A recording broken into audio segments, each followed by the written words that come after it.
A mother stands outside Evin prison clutching a photograph waiting for a son taken in a midnight raid and never returned. Across Iran, thousands of families learned the same new ritual: whisper names, hide books, keep the radio low. The core conflict was brutal and simple. A revolution that promised justice in 1979 became a battle over who could define Islam, law, and dissent in a new state. When Ayatollah Khomeini flew back to Tehran after years in exile, millions saw a savior who could end the Shah's repression and foreign dependence. Within months, the monarchy was gone, the Islamic Republic was ratified, and revolutionary courts, militias, and clerical rule began remaking daily life through fear, faith, and force. The Iran-Iraq War hardened that system, turning sacrifice into doctrine and opposition into treason. Admirers called it independence, survivors called it silence. To see how Khomeini rose from banned cleric to the architect of an enduring theocracy, we begin with the first speech that turned exile into power.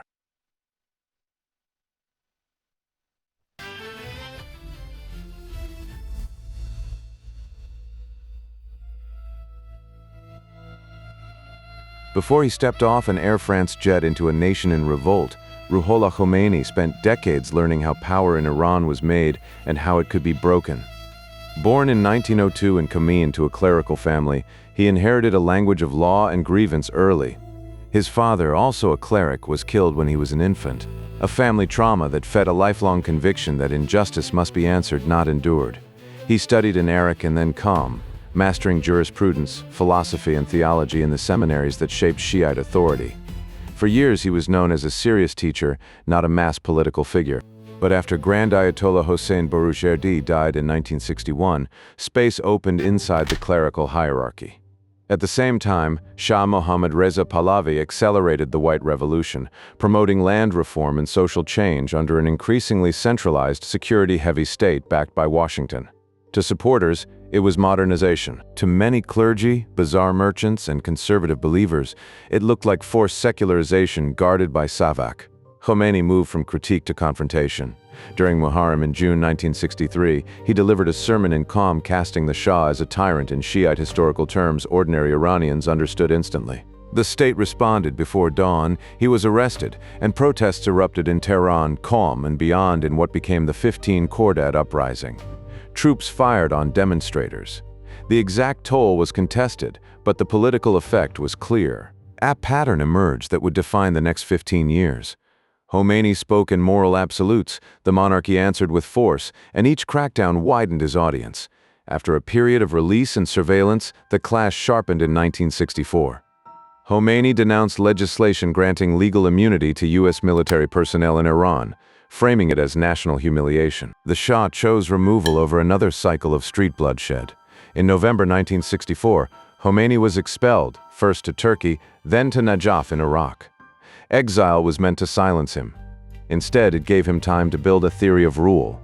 In Najaf, he developed and taught Vilayat-e-Faqih, the guardianship of the Islamic jurist. This was not a call for clerical advice to rulers. It was a blueprint for clerical sovereignty. He argued that in the absence of the hidden imam, an Islamic jurist should hold ultimate political authority to enforce Islamic law. Notes from his lectures spread through students, pilgrims, mosque networks, and cassette recordings that crossed borders faster than censors could intercept them. By the 1970s, he was no longer just an exiled dissident.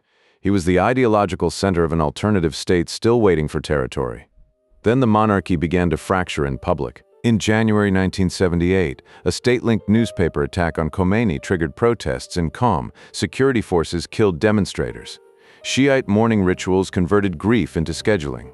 Every 40 days, memorial gatherings produced new marches, new confrontations, and new funerals, expanding unrest from religious circles into labor, bazaars, and urban middle classes. By September, after the killings of Black Friday in Tehran, trust in compromise collapsed. Strikes spread, including in the oil sector, eroding both revenue and the image of control. Under pressure from Tehran, Iraq expelled Khomeini in October 1978. He moved to Neauphle-le-Château outside Paris, where his political reach multiplied. From there, he spoke to international media while maintaining direct contact with networks inside Iran through phone calls, couriers, and taped messages.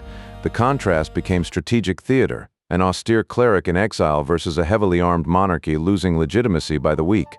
On January 16, 1979, the Shah left Iran. But departure was not yet transfer. Prime Minister Shapur Bakhtiar remained, the military hierarchy stood, and revolutionary factions competed to define the post-monarchy order. Khomeini returned on February 1st to vast crowds that treated his arrival as a verdict.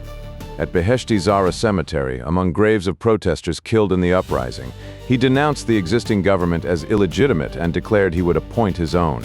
In that moment, exile ended and command began. The revolution stopped being only a movement against a king and became a struggle over who would own the state, the law, and the meaning of Islam in public life. Within days, parallel authority would move from slogans to decrees, a provisional government, revolutionary committees, and courts claiming sacred mandate. The promise of liberation survived in speeches, but the machinery forming underneath was already sorting citizens into the loyal, the suspect, and the disposable. Power moved faster than law. In the first days after the monarchy fell, Iran did not become one state but several, layered on top of each other and fighting for command. Mehdi Bazargan's provisional government sat in ministries and drafted policy, while revolutionary committees patrolled neighborhoods, confiscated property, and decided who belonged to the new order. In May 1979, the Islamic Revolutionary Guard Corps was formed as a parallel force to defend the revolution.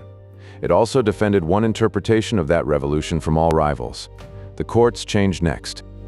Revolutionary tribunals, often operating at speed with little due process, tried officials of the old regime and alleged counter-revolutionaries. Sadiq Khalkhali, the cleric who became the face of these courts, turned verdicts into political theater. For families of the accused, dawn became an hour of dread. Fear was no longer hidden in Savak basements. It was spoken from pulpits and broadcast as justice. Khomeini anchored this acceleration with legitimacy rituals. In the March 1979 referendum, voters were asked to choose an Islamic republic, and official results reported an overwhelming yes. By December, a new constitution enshrined Vilayat al-Faqih and gave the supreme leader final authority over the armed forces, judiciary, state broadcasting, and core direction of the republic. The architecture he had drafted in exile was no longer theory in Najaf notebooks. It was state design, written into law and backed by armed institutions. Then came the crisis that fused factional struggle into permanent emergency. On November 4, 1979, militant students seized the U.S. Embassy in Tehran and held American diplomats hostage. Bazargan resigned within days, and moderates lost their last institutional shield. The hostage crisis lasted 444 days, but its domestic effect was immediate. Dissent could now be denounced not merely as disagreement, but as service to foreign plots. Anti-imperial language became a weapon in internal power contests. The first elected president, Abul Hassan Bani Sadr, soon collided with the clerical corps and the Islamic Republican Party. He had office without coercive machinery. His rivals had mosques, committees, courts, and armed networks. In June 1981, Parliament impeached him. He went into hiding and later fled Iran. That same summer, bombings attributed to the Mujahideen-e-Khalq killed senior officials, including Ayatollah Mohammad Beheshti, and weeks later, President Mohammad Ali Rajai and Prime Minister Mohammad Javad Bahonar. The state answered with mass arrests, executions, and a counterinsurgency that blurred every boundary between opposition, treason, and annihilation. While Tehran purged its political center, Iraq invaded across the border on September 22, 1980. Saddam Hussein expected a broken post-revolutionary state. Instead, the war became Khomeini's furnace. The language of Karbala, martyrdom, and sacred defense moved from sermons into military mobilization. Teenagers volunteered through the Basij. Families sent sons to fronts stretching from Khuzestan marshes to shattered border cities. The costs were staggering. Trench warfare, missile strikes on urban neighborhoods, chemical attacks by Iraqi forces, and a generation marked by burial notices. War also disciplined the home front. Universities were shut in the Cultural Revolution beginning in 1980 to purge secular and leftist influence. Ethnic unrest, especially in Kurdish regions, was met with force. Newspapers closed, parties were banned, and prisons filled with Islamists who dissented, leftists, monarchists, and anyone trapped in between. In this system, legal categories mattered less than proximity to suspicion. Loyalty had to be demonstrated repeatedly. By the late 1980s, the revolution that had promised dignity had become a security state sustained by siege. Even after Iranian forces regained lost territory, Khomeini refused an early peace, framing endurance as duty. Only in July 1988 did he accept UN. Resolution 598, comparing the decision to drinking a poisoned chalice. Weeks later, political prisoners were executed in large numbers after summary proceedings, an episode survivors and rights groups describe as one of the darkest acts of the Republic's founding decade. The confrontation that began as a struggle over a fallen Shah ended as a struggle over memory. Official history called the dead martyrs and traitors. Families called them by first names, in whispers at graveyards outside prison walls. Khomeini had won control of the state, the courts, and the language of legitimacy. The question left behind was whether a system built through emergency, sacrifice, and fear could truly outlive the man who made those tools sacred.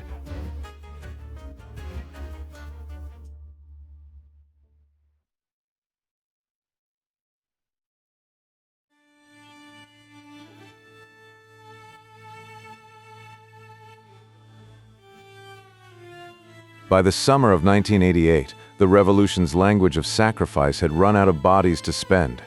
After nearly 8 years of trench warfare, missile attacks on cities, and chemical assaults by Iraqi forces, Ayatollah Khomeini accepted UN Resolution 598 in July, ending the Iran-Iraq War. He told the nation the decision felt like drinking a poisoned chalice. The phrase was confession and command at once. Pain was admitted, but obedience remained mandatory. Peace did not soften the state, it redirected it. In the weeks that followed, political prisoners across Iran were summoned before summary panels known as death commissions. Questions were brief, consequences final. Prisoners who refused ideological recantation or were judged still loyal to banned opposition groups such as the Mujahideen-e-Khalq were sent to execution. Families were notified late, if at all. Many were never told where bodies were buried. In places like Kavaran Cemetery, grief became a clandestine civic act. Mothers marking earth without headstones, returning under surveillance, memorizing rows the state preferred erased.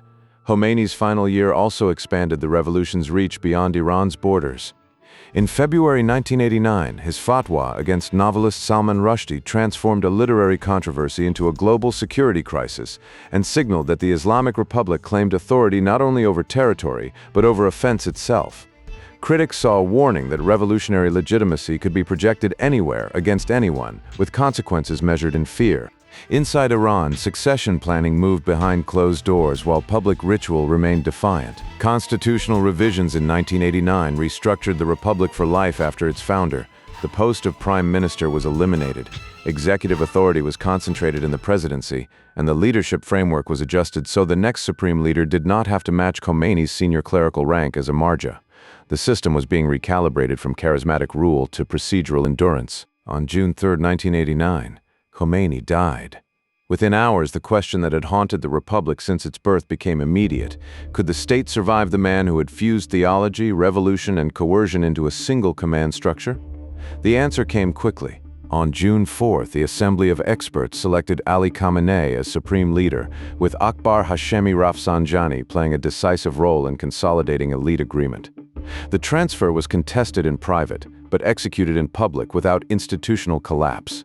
The machinery held intact. Even Khomeini's funeral revealed disciplined control.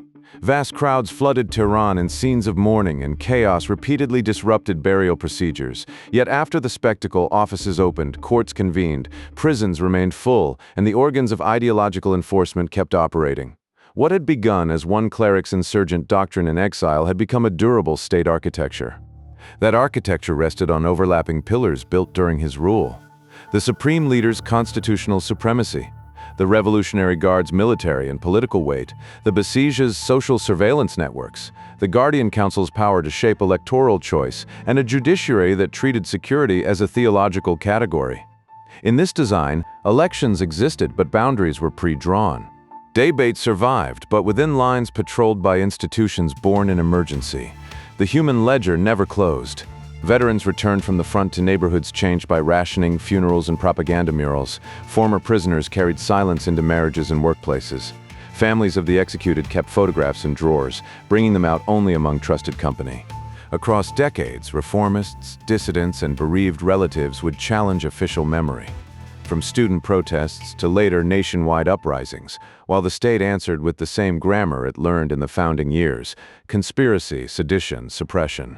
This is Khomeini's resolution and paradox. He overthrew a monarchy that claimed modernity through force, then built a republic that claimed divine justice through force.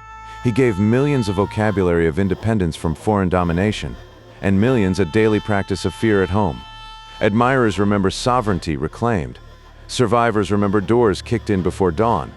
The system he designed did outlive him, exactly because it was never only a man. It was a chain of courts, councils, barracks, sermons, and prisons that could reproduce authority without his voice. In the end, the revolution did not settle the struggle over Islam, law, and dissent. It institutionalized it, and outside prison walls, mothers still wait with photographs, proving that in Iran, history is not past tense. It is procedure.